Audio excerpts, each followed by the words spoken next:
Instagram, comment allez-vous aujourd'hui? Bienvenue à mon 305e jour d'interview de femmes et dames merveilleuses. Hélène Fourcade, life coach experte en résilience pour vous accueillir. J'espère que vous allez bien. Je vais donner quelques instants à Instagram pour vous prévenir que je suis en live. Le temps également à mon invité Florence de me rejoindre. Je crois que... Ouais, Florence est ravie. Coucou Isa, bienvenue et coucou à Florence. Est-ce qu'il m'a... Ah, voilà, je viens d'accepter. Hello, Bonjour Hélène, comment vas-tu?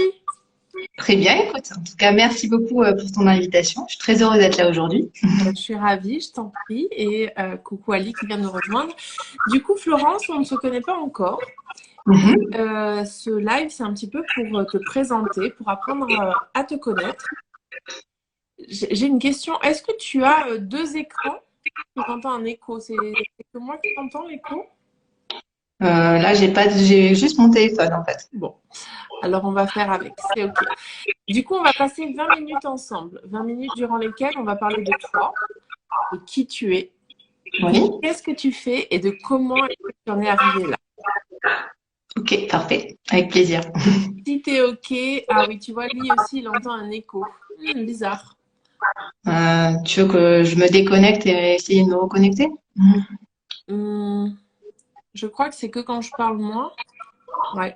Écoute, je veux bien que tu essayes juste de te déconnecter et de rentrer. Parce que sinon, on va entendre l'écho. Hop. Donc, pour les personnes qui nous rejoignent, il y avait un petit écho avec Florence. Et du coup, elle va rejoindre, elle est sortie du live, elle va re-rentrer dedans pour qu'il n'y ait plus cet écho parce que sinon, ça va s'entendre. Voilà. Florence, je viens de t'envoyer l'invitation. On va voir si ça marche sans écho. Hello! Hello, c'est mieux? Bah écoute, je crois qu'on l'entend toujours. C'est pas grave. C'est pas grave. C'est que quand c'est moi. Désolée. Bon, bah Bon, du bah, coup, c'est très bien. C'est toi qui vas plus parler que moi, donc c'est parfait. On va y aller ok. comme ça. Je vais te demander en quelques mots de nous dire un petit peu qui es-tu. Ensuite, on ira vraiment voir qu'est-ce que professionnellement tu fais.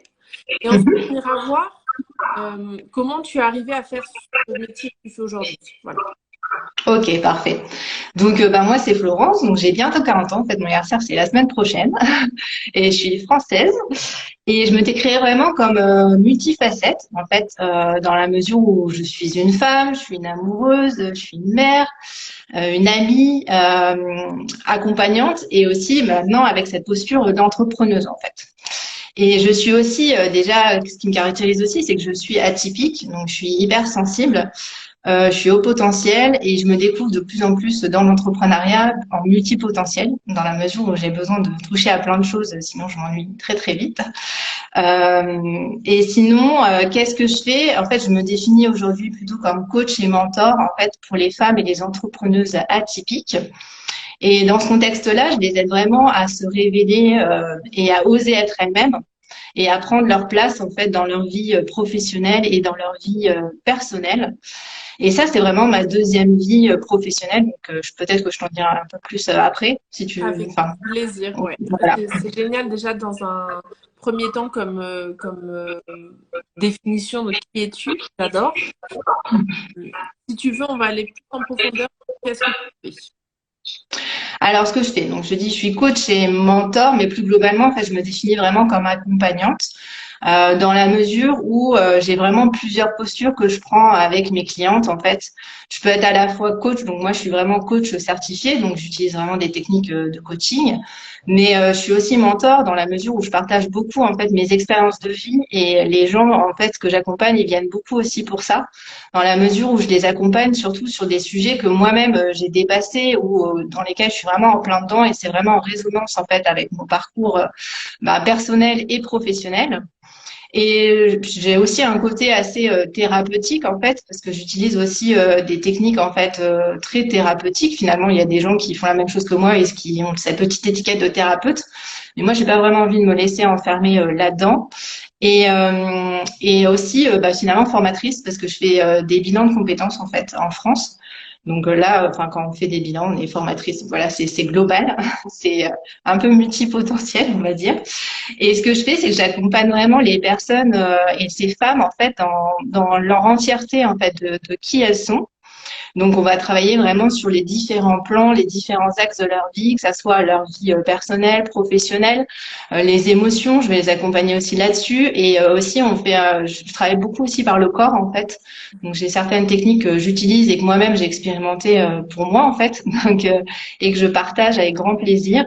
Et ce qui est aussi important pour moi, en fait, dans ma pratique, c'est toujours avoir à cœur le niveau aussi d'énergie de la personne, en fait. Donc c'est quelque chose aussi, je pense que le corps et l'énergie, c'est souvent des bons indicateurs pour savoir si ça va, si ça va pas, si finalement on est sur le bon chemin.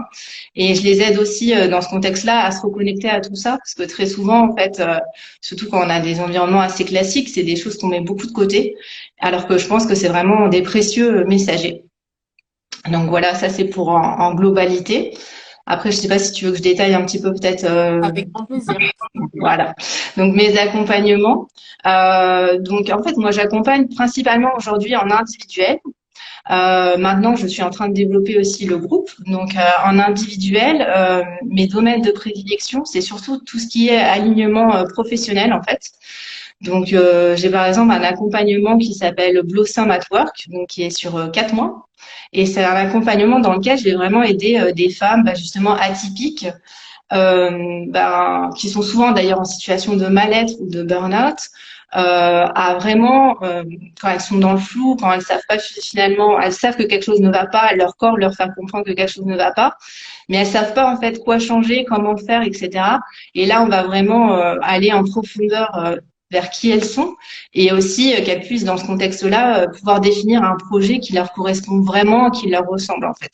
Donc ça, j'ai vraiment à cœur de voilà, donc c'est accompagnement en alignement pro pour les femmes.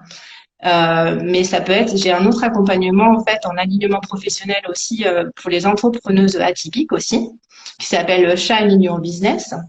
Et là, c'est vraiment plus pour parce que je me suis rendu compte quand je me suis lancée dans l'entrepreneuriat que finalement des fois on se lance de façon très classique. On a des modèles autour de nous. On peut venir chercher un peu à répliquer certaines choses ou voir ce qu'on voit chez les autres et faire pareil. Alors que finalement, quand on est atypique, des fois, c'est juste pas possible en fait. Donc, et on s'épanouit pas, même si on choisit finalement un domaine qui nous plaît ou qui nous correspond. Et là, ça peut être pour des personnes qui viennent de se lancer, qui se rendent compte assez rapidement qu'il y a des choses à ajuster en fait dans leur activité, pour mieux se connaître aussi et pouvoir comprendre leurs talents, sur quoi elles peuvent reposer. Mais aussi des personnes, des femmes entrepreneuses qui sont entrepreneuses depuis peut-être plusieurs années, mais qui se rendent compte qu'en fait elles ont un palier à passer et qu'elles ont vraiment des choses à changer, à modifier. Pour coller au plus près d'elles-mêmes et puis pour pouvoir surtout s'épanouir en fait. Donc ça, ces deux accompagnements. En France, ils sont éligibles aussi au CPF, au PRO, etc. Donc ça, c'est aussi intéressant à savoir. Et j'ai un autre accompagnement aussi, alors qui s'appelle Rallumer les étoiles. Donc c'est un accompagnement là qui est vraiment de reconnexion à soi. Et là, ça s'adresse à des femmes des fois qui ont pu cocher un peu toutes les cases en apparence et finalement qui sont beaucoup oubliées dans l'histoire et qui savent plus trop qui elles sont à un moment de leur vie et qui ont envie en fait de se retrouver. Donc des fois elles ont pu être mères ou alors il y a eu des événements un petit peu voilà des événements de vie qui font que finalement elles se sont un petit peu réveillées et qu'elles se disent bon j'étais un peu en pilote automatique pendant des années mais là voilà j'ai besoin de réajuster des choses, me retrouver le plaisir et l'envie dans ma vie et là je vais les accompagner aussi donc ça c'est sur 6 mois. Et là, je suis en train aussi, enfin, j'ai fait beaucoup de sur-mesure aussi depuis que j'ai lancé mon entreprise. Et là, je suis en train de créer justement un cadre de sur-mesure, en fait, qui s'appelle de conception. Et là, je vois ça vraiment comme une co-création entre la personne que j'accompagne et moi, dans la mesure où je vais mettre à sa disposition tous les outils ou toutes les choses que j'ai, tous les ressentis qu'on peut avoir les unes et les autres, en fait, et qu'on crée vraiment quelque chose sur mesure qui lui corresponde et que ça soit exploré, même s'il y a des objectifs des fois de départ, voilà, le chemin, il peut passer par plein d'étapes différentes et c'est selon parce que la personne, elle va avoir besoin de débloquer, avancer, explorer à ce moment-là. Donc ça, c'est vraiment les accompagnements individuels que j'ai aujourd'hui. Et en fait, moi, avant, j'étais en entreprise en fait, et j'avais vraiment une âme un peu de leaduse. Et donc, j'avais l'habitude de travailler avec du groupe, vu que je gérais des équipes. Et là, je sens maintenant que voilà, j'ai envie de passer aussi un petit peu ce cap-là. Super. Donc voilà. Donc là, je suis en train de travailler aussi sur un accompagnement de groupe, comme Rallumer les étoiles, mais version groupe en fait, parce que je me rends compte aussi que pour moi, c'est de plus en plus important que les femmes connectent vraiment avec la sororité, en fait. Parce que moi-même, je le découvre, donc encore plus depuis que je suis entrepreneuse, et je vois vraiment les bienfaits que ça peut avoir et les groupes de soutien, etc. Et c'est vraiment quelque chose que j'ai à cœur aussi de développer, plus particulièrement. Qu'est-ce qui t'a donné envie justement d'aller sur le coaching, sur l'accompagnement? Enfin, c'est quoi le fil conducteur? Alors, je dirais sur l'accompagnement, honnêtement, je me suis sentie toujours plus ou moins accompagnante dans ma vie. En fait, depuis que je suis toute petite, les gens viennent naturellement vers moi. Enfin, toujours été la confidente. Les personnes à qui on demandait des conseils, enfin, j'avais une écoute active assez importante, etc. Mais il y a eu deux éléments en fait qui ont fait que bah, finalement j'ai sauté le pas. Donc le premier élément en fait c'était en 2012 en fait. Ce qui s'est passé c'est que voilà j'ai eu une rupture amoureuse assez brutale. Je venais de me paxer, la personne m'a quitté au bout d'un mois. Et par rapport à ça, je suis vraiment rentrée dans une introspection profonde, en fait, déjà seule dans un premier temps, parce que je me rendais compte que j'avais des schémas, par exemple, répétitifs, ou qu'il y avait certaines choses, bah, finalement, où j'avais l'impression de pas être forcément moi-même à 100%, et de m'adapter beaucoup aux autres, en fait, d'être vraiment en mode un petit peu caméléon. Et j'avais besoin de me retrouver, en fait. Donc là, ce que j'ai fait, c'est qu'après, au bout de quelques mois, je me suis fait accompagner. Et à ce moment-là, je lisais un livre justement sur la mémoire du corps et là, je suis tombée sur une psychologue qui faisait aussi la trame. Donc la trame, c'est une technique de vibratoire de libération émotionnelle.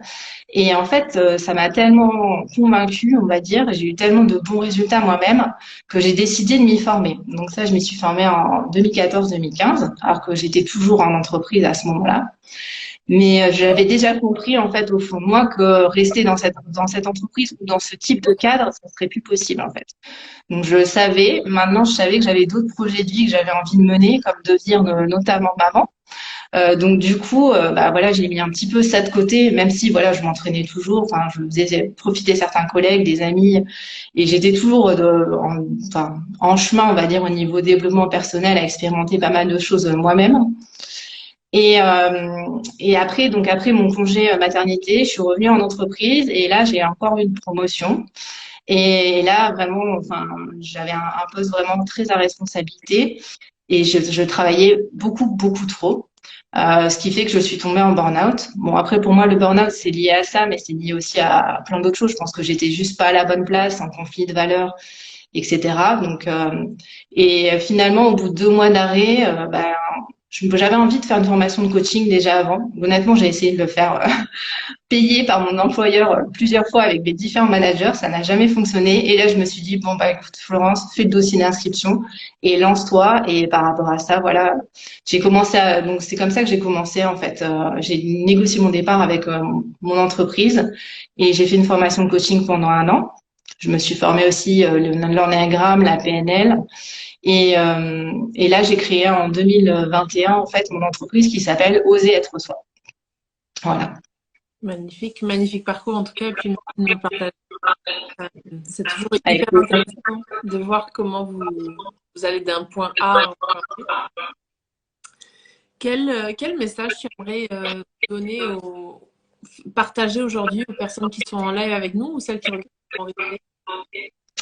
Alors le message, je pense que ça va avec le nom de mon entreprise, c'est Oser être soi, mais enfin, j'ai envie vraiment de partager, surtout aux personnes qui sont atypiques, d'oser être elles-mêmes, parce que je me suis rendu compte moi-même en fait que même si en fait on essaie de rentrer dans les cases, même si on essaie de se faire toute petite, même si on essaie d'être dans le moule, bah, finalement, très souvent, on dérange en fait les autres et on peut s'attirer des critiques, on peut s'attirer certaines choses.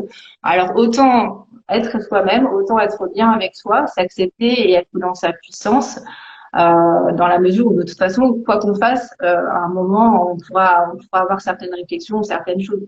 Et je pense que si on se sent bien avec soi, en fait, c'est bien plus simple de vivre avec et de s'accepter pleinement et d'apprendre vraiment à s'aimer. Hmm, excellent. Ben, écoute, merci en tout cas pour ce message. Et on a encore quelques minutes.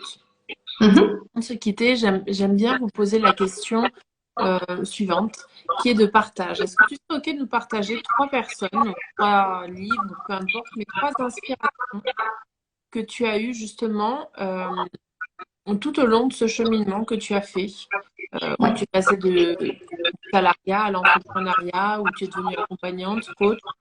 Et quelles ont été ces inspirations que tu vas pouvoir venir marquer en commentaire également Mhm. pour les partager? Ok, avec plaisir. Bah, en fait, la première personne, je dirais que c'est enfin, Karim Rigad. En fait, c'est le directeur de l'IFGAP qui est spécialisé en Gestalt. Et en fait, je l'ai rencontré en 2015. Donc là, j'étais toujours en entreprise et j'ai fait, voilà, je suis partie une semaine faire une formation dans le Vercors là-bas, perdue dans un rôle, mais c'était tellement chouette. Et en fait, cette personne, elle m'a vraiment permis de m'accepter pleinement, en fait, d'accepter mes ressentis personnels parce que je suis très corporelle, très kinesthésique. Donc, et finalement, dans sa méthode, bah, le fait d'être kinesthésique, c'est juste un atout. C'est là que je me suis rendu compte de tous les talents que je pouvais avoir, etc.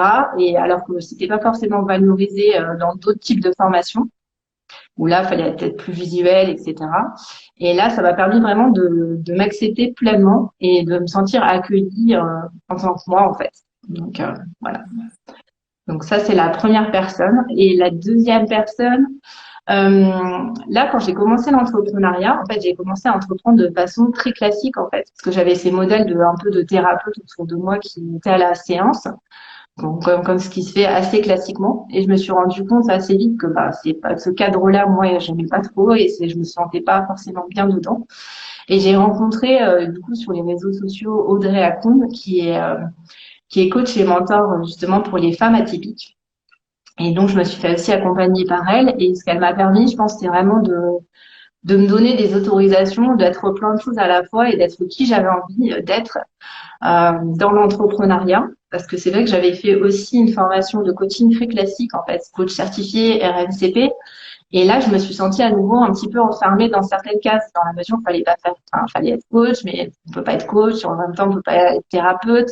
Alors que moi, finalement, j'ai une approche qui peut, selon les besoins, qui peut aller dans l'une ou dans l'autre, en fait. Donc, ça m'a donné beaucoup d'autorisation. En fait, elle est très décomplexée, etc. Et c'est vrai que ça faisait du bien, en fait, de connecter avec ça, surtout au début de l'entrepreneuriat, pour se permettre, en fait, d'être soi aussi dans l'entrepreneuriat. Tout à fait. Et sinon, c'est plus globalement, bon, ça, je pense qu'il y a plein de personnes qui se sont inspirées, c'est plus la légende du colibri, en fait, donc de Pierre Rabhi. Par rapport à ça, moi, c'est vrai que je pars du principe que pour changer le monde, il faut changer soi-même et que chacun a un petit peu sa petite pierre à l'édifice à apporter. Et c'est vrai que là, ça m'a beaucoup inspiré depuis plusieurs années, bah, justement, un petit peu cette philosophie de se dire que ben, finalement, chacun peut agir à sa manière. Et c'est déjà en changeant soi, parce que moi, je me rends bien compte que ma perception du monde a changé fortement depuis tout le développement personnel que j'ai fait. Et que je fais peut-être des fois des meilleurs choix que ce que j'aurais pu faire avant. Donc, je me dis, bah, tant mieux si ça peut apporter la même chose à d'autres personnes. Excellent. En tout cas, merci du fond du cœur, Florence, pour ce partage qu'on a eu. Merci d'avoir expliqué un petit peu qui tu es, qu'est-ce que tu fais et comment est-ce que tu en es arrivé là. Est-ce que tu aimerais laisser un dernier petit message avant que l'on se quitte? Hum, non, mais je pense que le dernier message, c'est vraiment, voilà, je pense qu'il y a beaucoup de personnes, des fois, qui ne savent pas qu'elles sont atypiques et, enfin, elles se sentent différentes, en décalage, et elles se sentent pas forcément bien. Et je pense que la première étape, c'est déjà des fois de se reconnaître en tant qu'atypique. Donc, j'inviterais des personnes, bah, des fois, qui ont un peu des doutes là-dessus, soit se faire accompagner, soit lire un peu des choses sur le sujet pour se reconnaître. Et je pense que des fois, c'est la première étape pour après commencer à s'accepter et à s'aimer pleinement, en fait, et se rendre compte un peu des super pouvoirs qu'on peut avoir finalement. Parce que, par exemple, l'hypersensibilité, des fois, c'est pas forcément valorisé à 100%, même si c'est de plus en plus connu dans notre société. Mais voilà, je pense que c'est des choses qui peuvent être importantes. En tout cas, moi, j'ai des clientes, voilà, des fois qui naturellement, en fait, j'ai attiré des atypiques. Ça m'a permis moi de reconnecter avec ça sans que je le mette en avant. En fait, au début, j'ai eu que des atypiques. Et je pense que ça peut être très très chouette, voilà, de se reconnaître, s'accepter pour pouvoir s'aimer en fait et s'épanouir ensuite. Yes. Bah écoute, effectivement, c'est une très bonne chose parce que énergétiquement, tu as attiré les bonnes personnes. Donc c'est bien que C'est tu ça. le notifies, tu en parles pour que ça donne aussi l'idée à d'autres, en fait, d'être plus eux. Exactement. Merci beaucoup. Merci à vous qui étiez présents. Merci à ceux qui regarderont en replay. Je vais vous souhaiter une bonne journée et je vous dis pour ma part à demain pour mon prochain live. Voilà. Je vous embrasse très très fort et à demain. Au revoir.